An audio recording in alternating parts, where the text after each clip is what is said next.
Welcome to Mad About Engage. This is where we talk about all things model railway related, but particularly we talk about Engage because that's my favourite.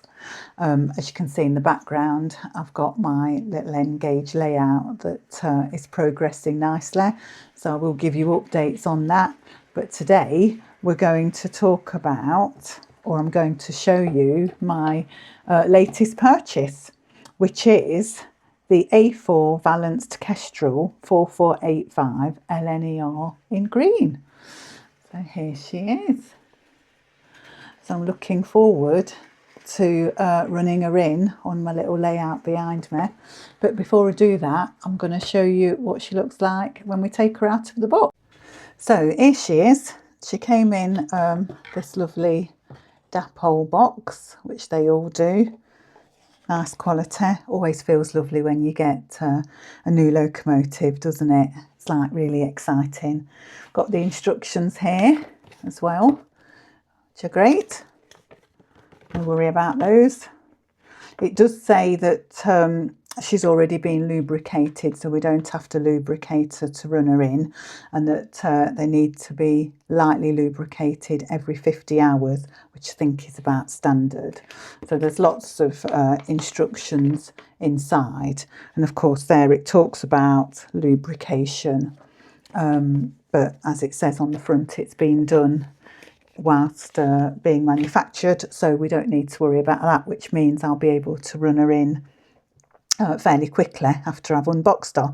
I have taken her out of this bit and taken these bits out because I didn't want you to see me making a hash trying to get her out, because they always pack these things really tightly. Anyway, so we take this off, and then on the end it tells you what she is. I love these boxes with the embossed writing on them, and I keep them all so that I can store them nicely if they're not in use. And then there's quite a lot of accessories as well, really like this, which is a little nameplate that says Kestrel on it, and I know if I bring it really close you won't be able to see it, but it does say Kestrel, so I can put that on afterwards. And then some little shaft rings, I think they are, and then there's some pipes. There's also an Allen key thing in there, and some little couplings and all sorts of things in the little bag. It doesn't detail them in the instructions, not all of them, or on the box, so it's quite a nice surprise when you open it and you get all of those little bits. As I've said, they always wherever you buy a new locomotive, they nearly always come in these lovely boxes. So it's got two clips here, so we can take her out and have a proper look at her. A little bit about Dapol, because I did wonder, I haven't been doing model trains for that long, so I did wonder who they were. Oh, and oh, that came out nice. They always come out like that. And they're a British company that started in about 1983 by David and Pauline Boyle in Wales. And they deal with they produce locomotives, rolling stock, accessories, scenery, etc. in N-gauge, which is our favourite, OO and O scales.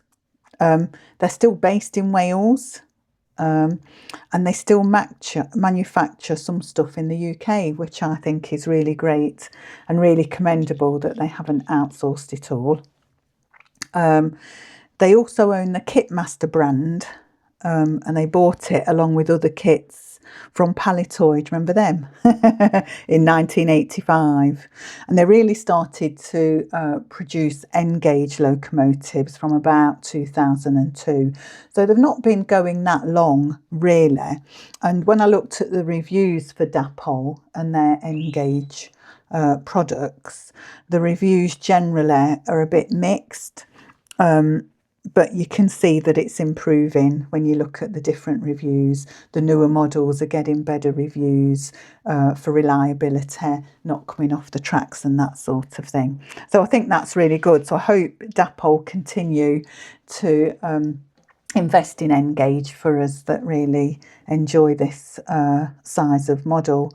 So looking at this, I am excited because she is just beautiful. I don't know where to hold her because she's so lovely, but this is what she looks like from the side. The motor is actually in the tender at the back, so that's something. Apparently that's quite an old-fashioned way of producing locomotives, because this is a really elegant, the A4 class was a really elegant class of train, and I think they've captured that in this little end scale here. It's really beautiful. Can't really show you too much because if I bring it too close it will go out of focus because I'm not that good at this. But I just wanted to show you the unboxing. I'll show you that's what she looks like underneath. The technology that goes into N scale, well, I know scale, but to make it so small is amazing. She's DCC ready, but I'm obviously going to be using her on my analogue train, on my analogue track. That's the front. And I'm going to run her in a minute because that's the most exciting part. And I'm going to show you her on the track in a minute. So here we go. I've put her on the track. Let's see what happens. Isn't this always the fun part? Here we go. She's up to about not quite half speed. This is our very first run, and the track isn't brilliant. It's not stuck down or anything yet. I know in my previous video I said I was going to stick it down and put my other controller on so that I can go around the middle curve. Not quite done that yet. And as I went shopping, I bought this little model from Phillips Models in March. Not March the month, in March in Cambridgeshire. It's a great little shop if you haven't seen my video already. It's not anywhere near me. I'm in Spalding, but we were out there for a few days on holiday and we found this really great little model shop. So she seems to be running really well for her first go, and she looks fabulous. I know it's a bit far away, but she really does look lovely.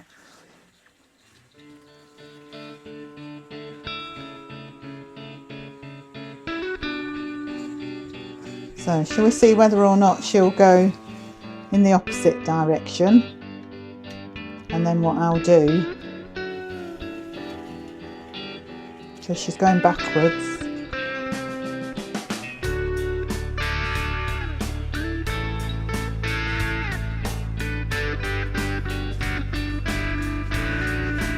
She seems to be all right. She's coping with the inclines okay. She's going slower and faster on different bits of the track, but obviously that will sort itself out hopefully as she runs in. It's not really noticeable, but she's staying on. I know that the OO evangelists, like my sons, say that they're not very reliable at N gauge. Not this particular model, but all sort of N gauge a lot of the time. I disagree. I think you know what you're getting into if you like N gauge. You know it's a little bit more fiddly. But that's half the fun, isn't it? Making it work. So let's just slow her down because I prefer to see her going forwards, don't you? Oh, she's slipping a little bit there, but that's all right. We'll soon sort that. And there she goes. Now it does say on the box that she can do radius 1, I can never say that, radius 1 curves. So let me put her in the middle and see what happens then. I'm just going to fiddle with it because I was trying to do my incline just here, and I'm going to take that off because I don't think she's quite ready for that. But just give me 1 minute and we'll see how she gets on the inside.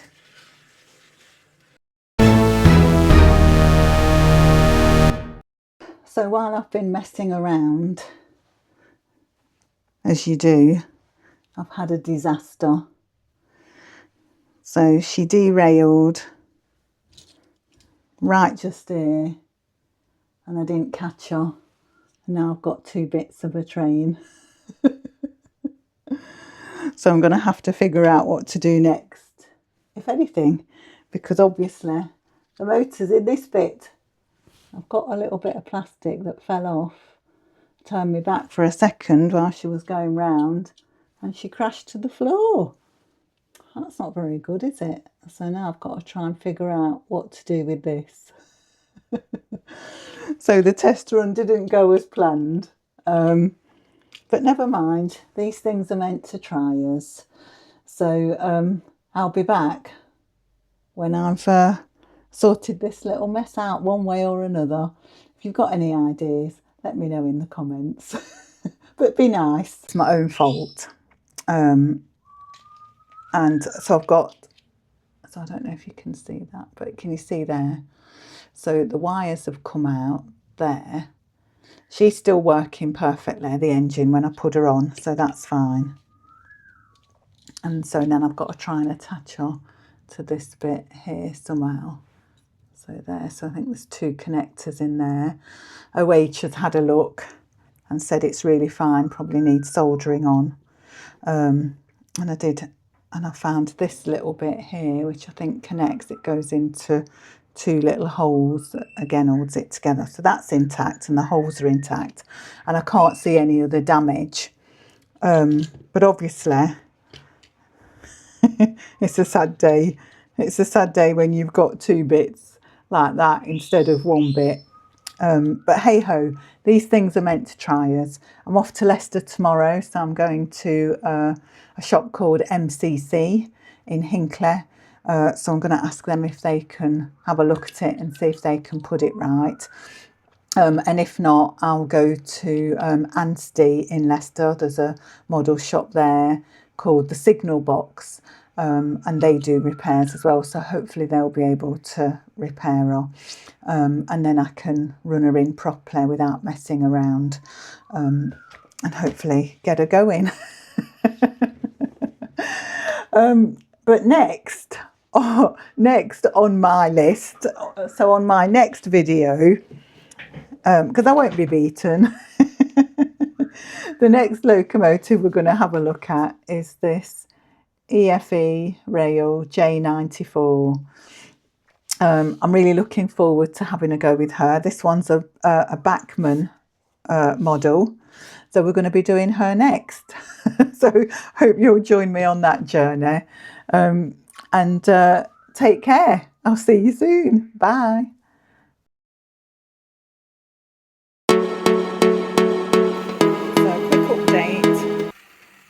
With OH's help, we've managed to fix her. So he's put the drive shaft back in. She's slipping in this corner here, so I need to think about that. Otherwise she's fine. And she's going round.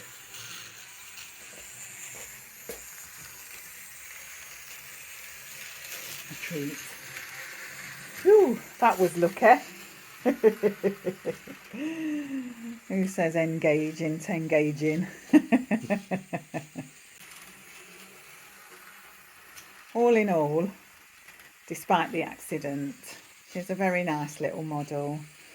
She's not as good quality as the Graham Fairish Ivert that you can see just here. Oh, and she's just derailed again.